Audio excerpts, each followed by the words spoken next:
A Shalom Akim, Shalom, Shalom, all praises, glory, and honor to Yahweh, Ba'ashem, Yahweh Shai, Ba'ashem, Rakakwadash, double honors to the apostles and the elders of the great millstone for teaching us the truth, and salutations to the sincere Akim and Aquath that may listen.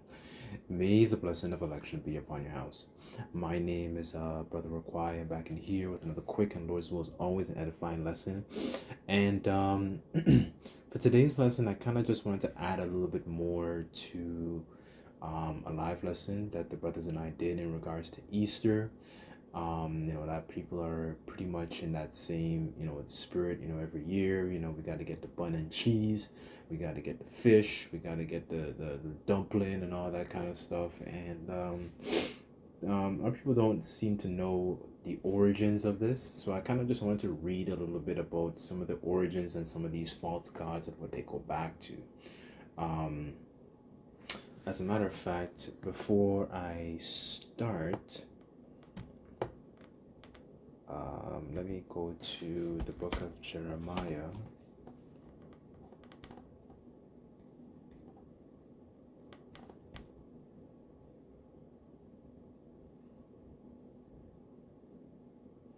Okay, this is Jeremiah 2, verse 11. In the NLT, it says, "Has any nation ever traded its gods for new ones, even though they are not gods at all?"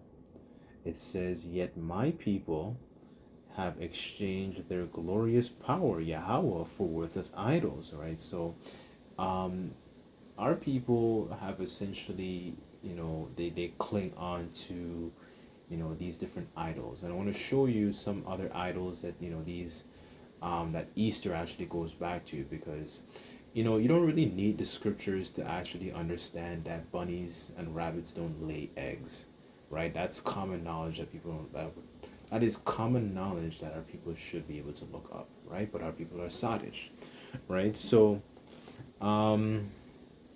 verse 12, it says, "The heavens are shocked at such a thing, and shrink back in horror and dismay, saith the Lord Yahweh. For my people have done two evil things. They have abandoned me, the fountain of living water, and they have dug for themselves cracked cisterns that can hold no water at all," right? They can, they drink from these things that can bring them no understanding as to who they are as a people. They cling on to these different, customs of the heathen, right? That's what the scriptures say. The customs of the people are vain, right? The customs of the heathen, excuse me, are vain. So, what I wanted to do actually, I kind of wanted to just read this little piece here in regards to Easter, right? So, Easter, here it says, Astarte. I'm reading from the worldhistory.org. So it went by off of many different names. One of those names happens to be Astarte. Is a Canaanite Phoenician goddess of love, sex, war, and hunting who developed from the Mesopotamian deity Inanna or Ishtar, right? So it says she traveled from Phoenicia, then Egypt, via trade throughout the Mediterranean, and who was quite popular based among the number of temples raised in her honor.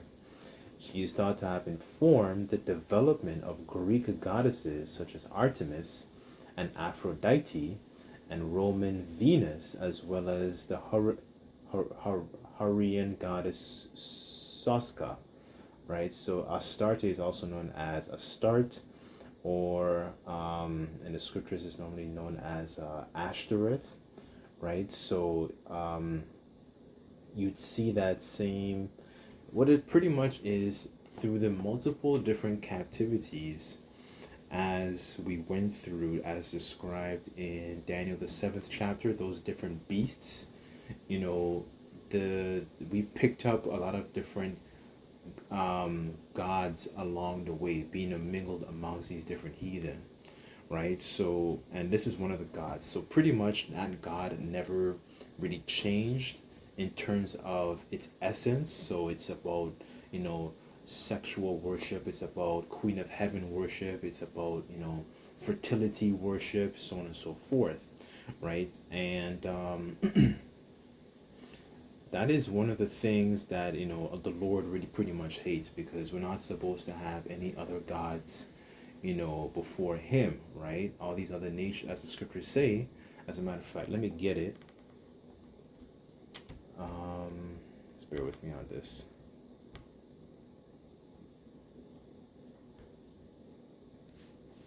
AJV.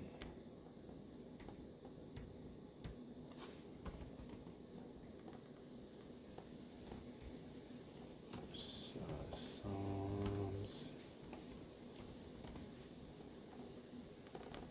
It says Psalms chapter 96 verse 5, and it says, "For all the gods of the nations are idols, but the Lord Yahweh made the heavens," right? So all these different gods that our people claim to worship and have pray homage to, you know, they don't have any life in them, right? So what I wanted to read, I kind of wanted to read just a quick account in the book of Acts, right? So just bear with me, because it mentioned Artemis. So let me get the account. Just bear with me 1 second.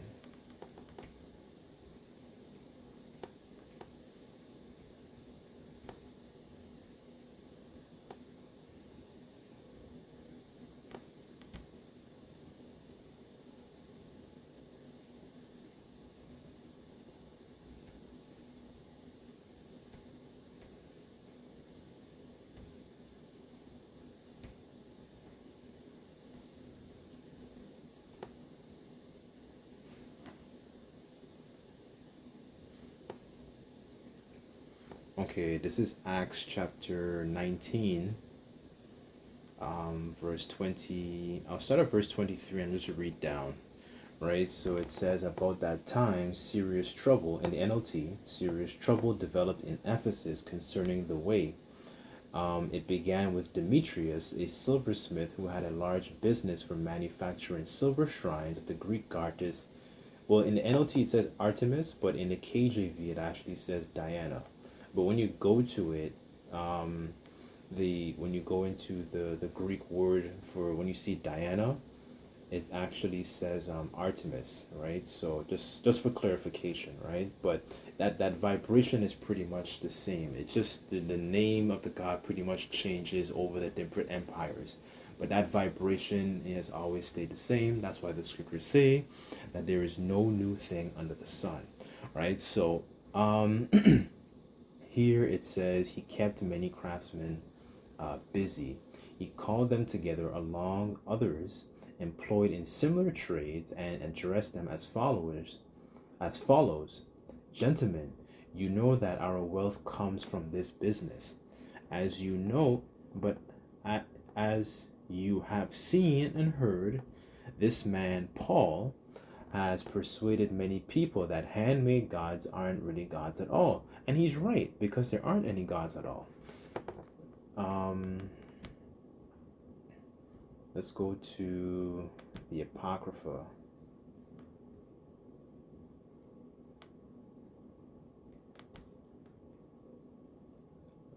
Just bear with me. Wisdom of Solomon.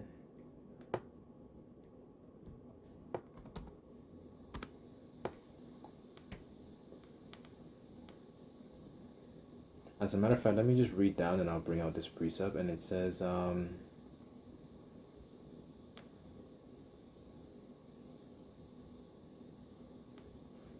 continuing on in verse 26 in Acts chapter 19, and it says, "He has done this not only here in Ephesus, but throughout the entire province."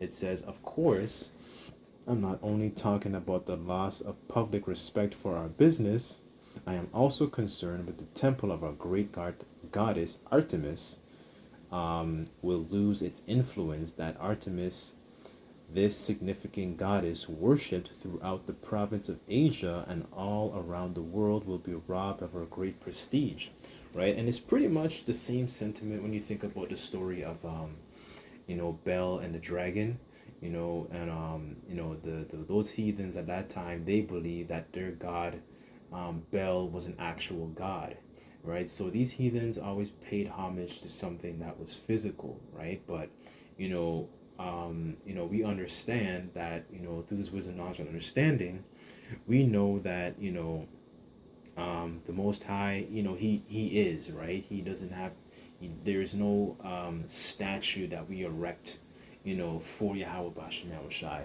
but these heathens are carnal, so they need some type of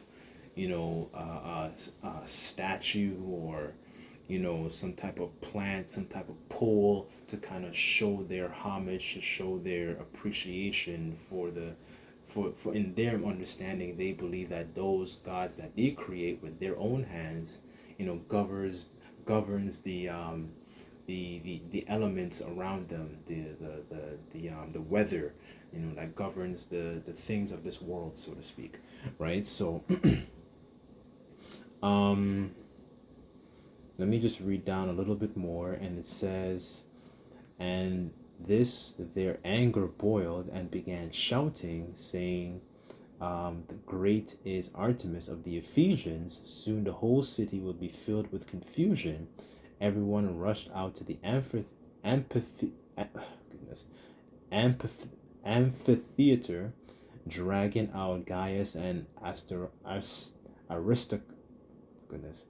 Aristarchus, who were Paul's traveling companions from Macedonia, right? So pretty much, you had a lot of our people who were worshiping and paying homage to these different idols. That's why when you read some of Paul's letters, like for example in Ephesians, it says, we were Gentiles carried away after dumb idols, right? So let me get that precept, because he mentioned a very, very good point in regards to the idols being lifeless. So this is Wisdom of Solomon 13 verse 1, and it says, surely vain by all men by nature, who are ignorant of Yahweh Bashem Yahushai, and could not out of the good things that are seen know him that is, neither by considering the works did they acknowledge the workmaster, but deemed either the fire or wind or the swift air or the circle of the stars or the violent water or the lights of the heaven to be the gods that govern the world, right? So this is the mindset that these people, especially a lot of our people back then, had.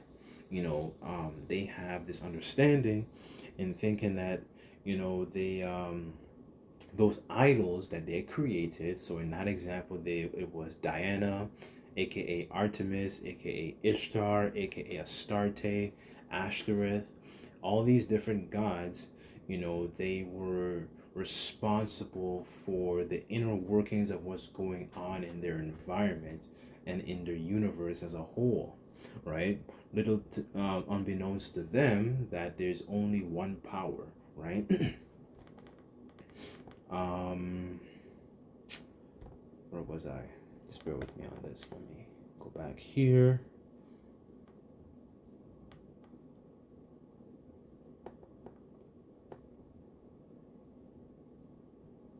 Actually, that's pretty much the point. Let me go to, because that vibration of the Queen of Heaven it was also spoken of in Jeremiah. Hold on.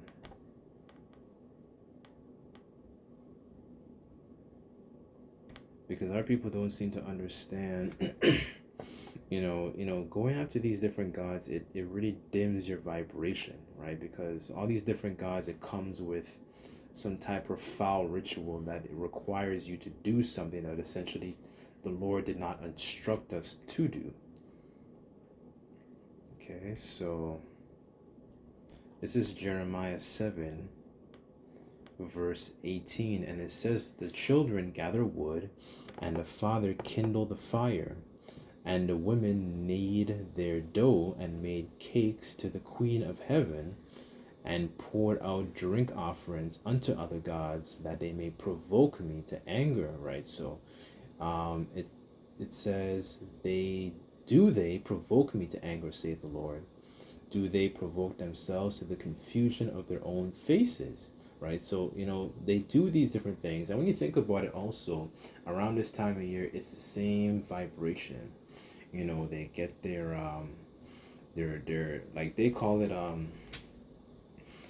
the hot cross buns. But now you have a lot of our people, especially from the islands, they have their Easter bun, and they have their bun with the cheese and so on and so forth, and they think that the Lord is remembering their so-called righteousness, which pretty much is just what you're doing is you're paying homage to another god, one, right? So you're breaking commandments right there. And then two, all these different so-called feast days, they're like a smoke in the Lord's nose. That's not a sweet smelling savor, right? So that's pretty much it. I didn't want to go too long. I kind of just wanted to just add a little bit more to the plate. But pretty much when you look at a lot of the gods that existed prior to this time, it's pretty much the vibration is really the thing that never changes, and it's simply just a name change or an empire change. So in this empire, you know um, you have Babylon the Great. Babylon the Great is described as in the scriptures the mother of all harlots, because she pretty much encapsulates all the different um, gods, customs, practices that have all existed in the ancient world, right? So everything is recycled, and everything is all just repackaged and neatly put together in this particular empire, right? So I guess I'll just leave it there. But Lord's will, this lesson, quickly was edifying. Oh, and let me just make this quick point as well, because when you go to the book of Acts, the 12th chapter, in the I believe it's the fourth verse. Let me just double check this, because people see the word Easter and they think that that's something that is something for us to celebrate. But this is where you have to kind of like trim your lamp and get more understanding by going to the meaning of it. So when people see that, that Easter is actually referring to Pesach or Passover. It's not actual, that's not part of our customs or part of our culture, right? Because, just in case if you hear people that say that kind of nonsense and folly, like Easter is in the scriptures. No, it's not, right? You have a lot of our people that are just, they're essentially they don't have the spirit of a Berean, right, to go in and search the scriptures and try and get more understanding by going into the Greek, the Latin, the Hebrew, and so on and so forth, to actually get more understanding, right? So I guess I'll just leave it there. But Lord's will, this lesson was edifying. Just like to give all praises, glory, and honor to Yahweh Bashem Yahweh Shai. Until next time, I say Shalom.